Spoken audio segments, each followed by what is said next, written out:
You only got the place for a couple hours. You better give me that. No, you're sitting. No. No, no, no, Yes, no. He's been sitting for a little while. I gotta stand up. Give your knees a chance to get up. Let him go. Yeah. Let him go. It's his birthday. You're right about that. And Okay, then he falls down and goes. if you wanna go, we'll start with the earliest person. That's Max Bros. Max and I, we go back to when I was 5 years old. No, further than that. A little bit, yeah, a little bit beyond that because he actually saw me getting on a train. And, it was my first voyage on a boat. My parents were going to go back to Germany, and that was my first adventure on the open seas. It was the Atlantic Ocean, and at the time, I knew no German. I knew English because I was still in grade school, and at that time, we got into a boat, I guess. I have no idea. The next thing I knew, I was in Germany, and I was introduced to my grandmother. And the only thing I knew about my grandmother, that was that she was a German. Oma Deutschland. And Oma Deutschland means Grandma Germany. That was all I ever knew of her. I had no idea what she looked like or anything else. So I went there, and if you look up in the map, it's in Bremen, which is on the North Sea. And when we got there, all of a sudden I found out you got to go to school. So we didn't have paper and pencil over in Germany. We had a slate board and slate pencils, and then you had a sponge. You had a little slate like this. Wrote on it. My teacher's name was Fräulein Stoppelfeld. I remember that.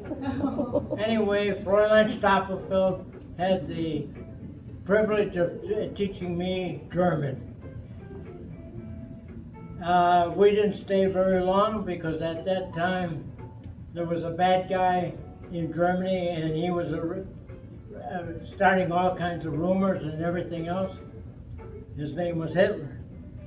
And my grandmother told my dad, take your family, go back to America. Because they were already starting all kinds of parades and everything else. It was not a safe time to be there. So next thing I knew, I got a picture of myself on a passport with my dad and mother. And then back to America. Now I get back to the U.S. I could speak German, but no English. So I had to relearn the English language all over again. And consequently, I was always at, the tail wagging everything. And I finally learned how to do a lot of that stuff.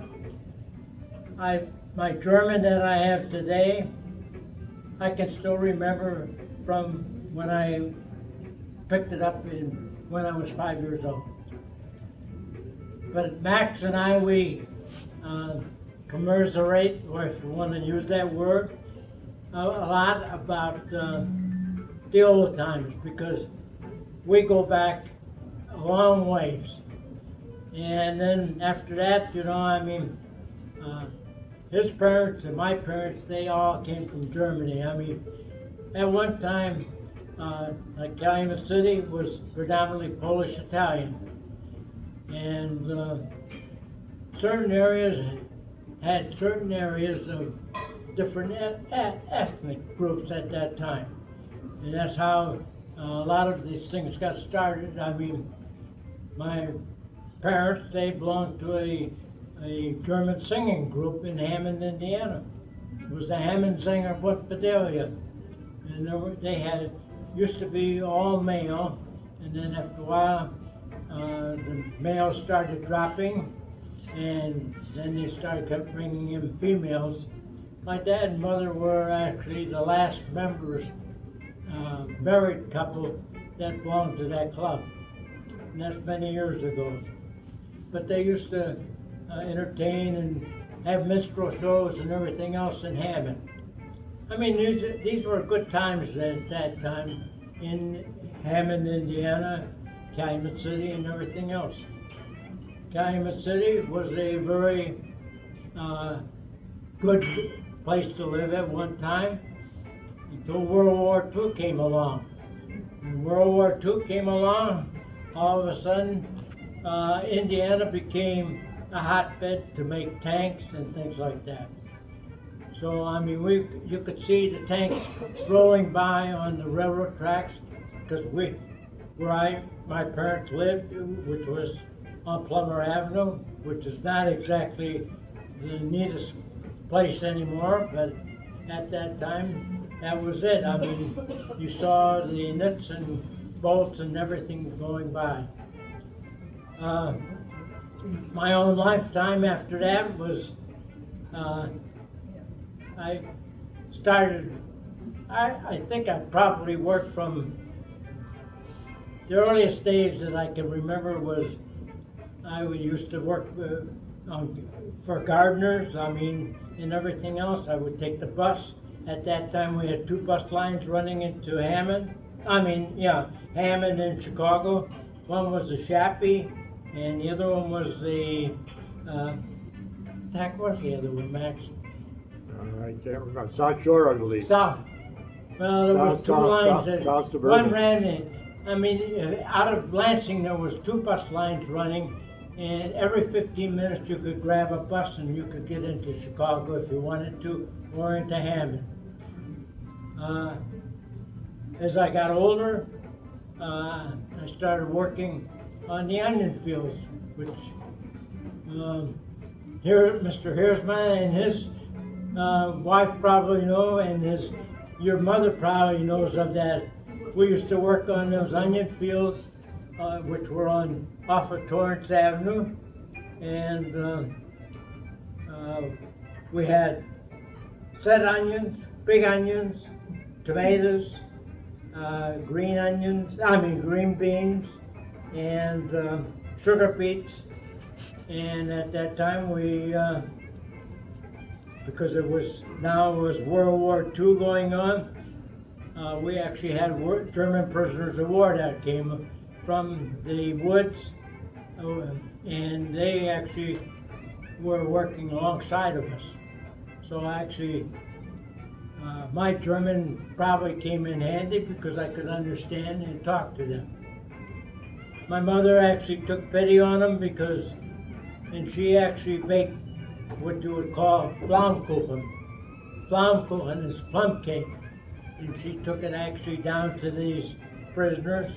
Each day, Mr. Decker would have 4 prisoners that were allotted to him, and he would.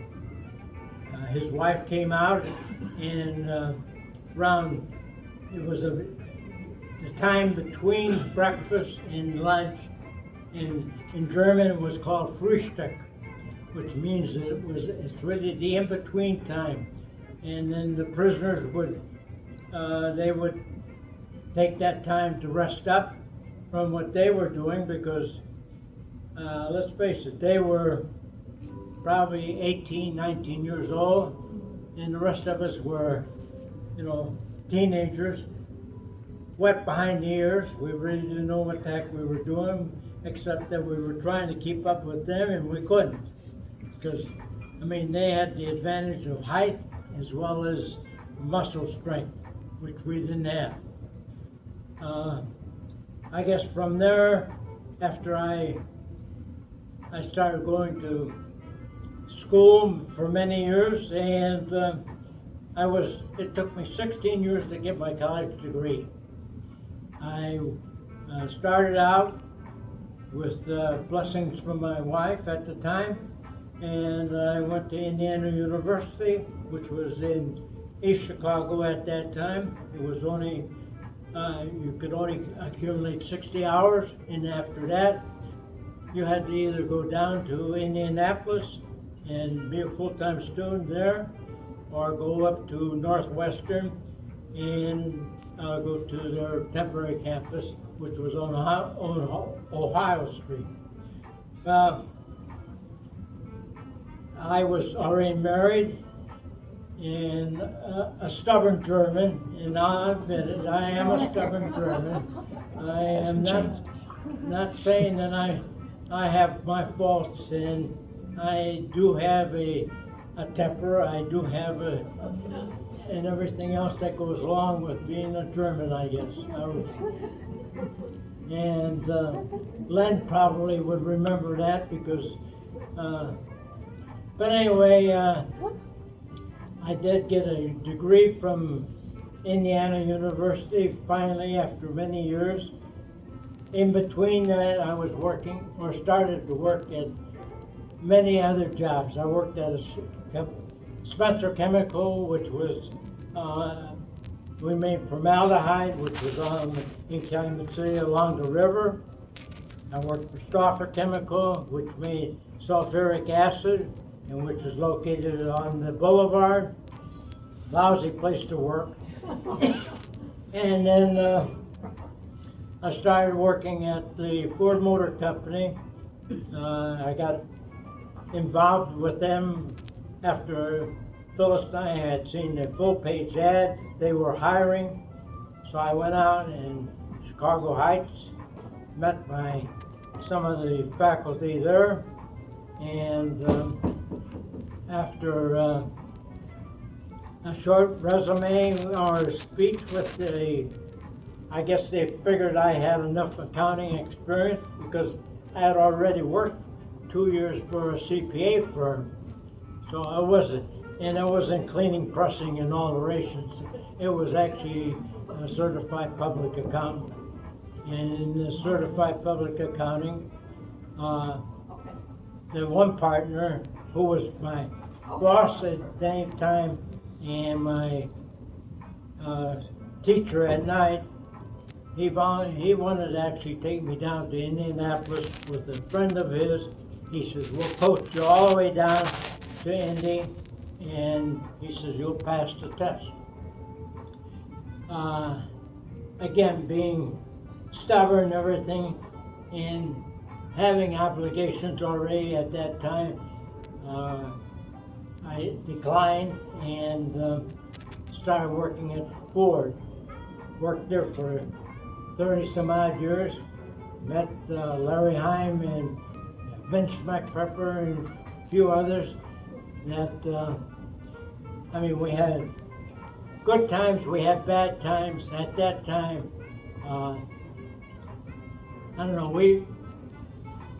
I think that was before Larry even got there. We actually were making plans to actually close the plant down. That's the one that's located in Chicago Heights on Lincoln Highway. Main thing was because the Edsel car was not well received. And tell you the truth, I think it had a lot of defects in it. All I remember is they put an e-car together for our plant manager, and you could put your hand between the rocker panel and the door, and there was no resistance. It was terrible, and things were not looking that great. I was sort of hesitant to even tell my wife because, here you jump from one job into another, and you're newly married, you got debts already, and next thing I knew, maybe you're not going to be sticking around very long, So we were actually, our plant floor at that time, and this is probably before Larry and Vince got there, we actually used to have a press here, open space, another open space, a press, and that's how it was in all the lines. We had There's 24 press lines in that plant. And they were running parts on conveyor belts from one place to another so that they could actually make the doors, the hoods, or whatever else. I think the part that really saved that plant was the Ford hood. And then after a while, the Ford hood, we ended up getting the T-Bird, the truck, Mercury, and a couple of other parts that were not made because the stamping plants all have certain parts that they make and then they ship to an assembly plant. So one plant doesn't make everything. So we were instrumental in making a lot of the hoods. And since we were located in Chicago Heights, which is the area well known for Al Capone, Hungry Hill, or whatever else you want to call it, we became known as the hood plant. Hood being you could take it either way you wanted. So we accepted the name, and the plant survived. And fortunately today, it's still an integral part of the Chicago assembly plant. So going from there, trying to see, in between, Phyllis made a mistake and got pregnant. Anyway, Wow. That's her. Not me. yeah, I know. All of a sudden, when Susan was born, in the meantime, I had great father and father-in-law. And I made a promise to my father-in-law. I said I would always take care of his his daughter. And anyway, we started doing a lot of construction work at home. We built our own garage. We built our own family room. We built our own upstairs. We did a lot of work, and mainly I guess it was because number one, we didn't have the money, and number two, we weren't about to obligate ourselves to some bank account. Well, let's face it, you go out and you get a loan, it's nice to get a loan, but by the time you figure out all the interest that you're paying, it adds up.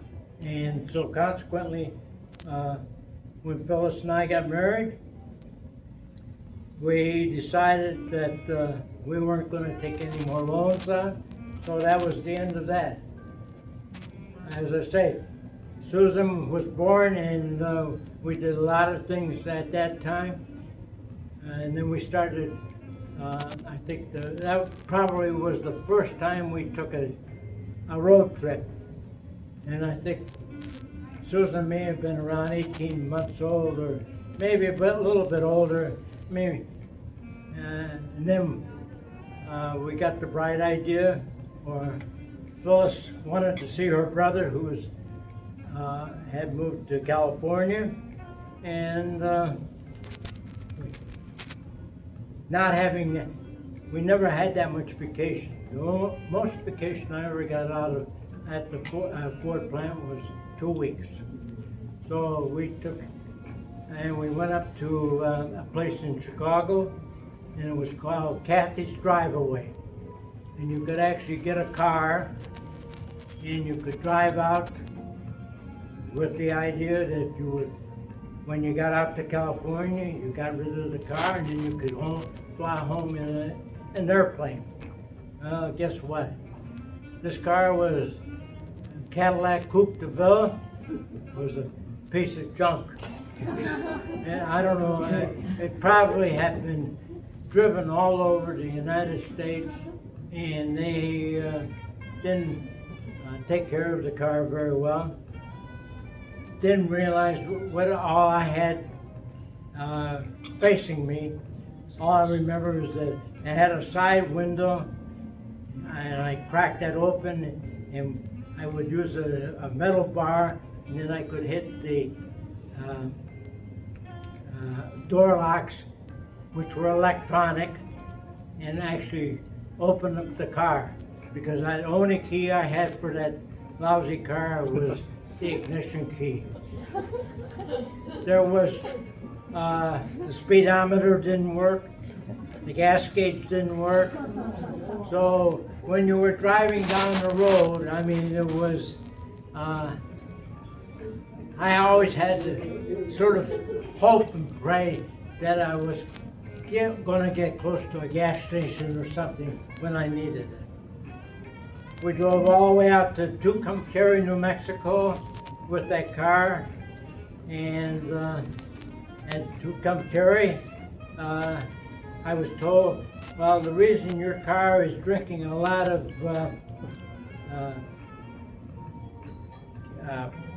not only antifreeze, but also what the heck do you use? Oil? Oil or gas? No, it wasn't gas either. It was transmission fluid.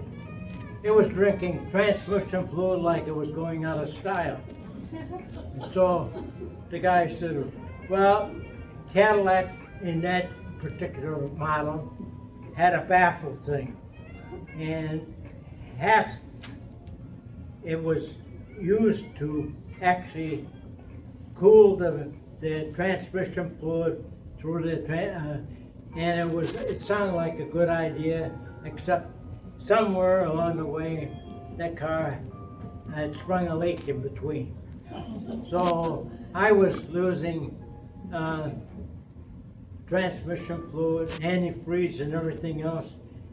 And he said, well, I wouldn't advise you and your family to continue to California. He says, I don't know if you're going to make it.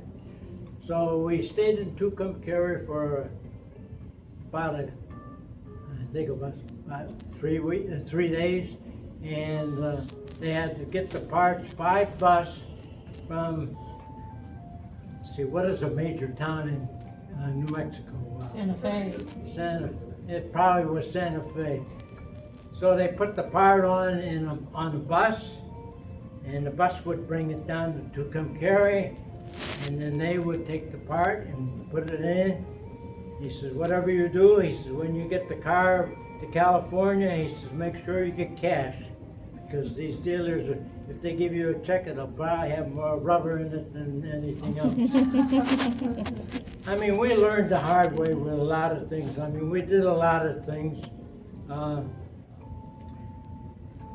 And then later on, when Beth was born, then she